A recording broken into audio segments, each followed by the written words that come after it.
Instead of focusing on the problem and saying I should have did this or why did this happen to me, ask a better question. The question is how. How are we going to make this better? That's all that matters. It doesn't matter about the problems in life. Life is going to throw us so many problems and challenges that you're going to feel overwhelmed at times. So the best way to overcome those challenges is to ask a better question.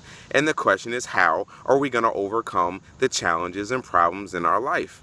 Don't focus on the problem, because when you focus on the problem gets bigger, and then guess what? More problems occur.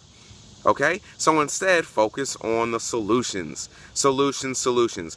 It doesn't matter if this is about your business or it's even in your marriage or dealing in your relationships with your children, your co-workers. It doesn't matter about the problem. Don't give the problem so much power.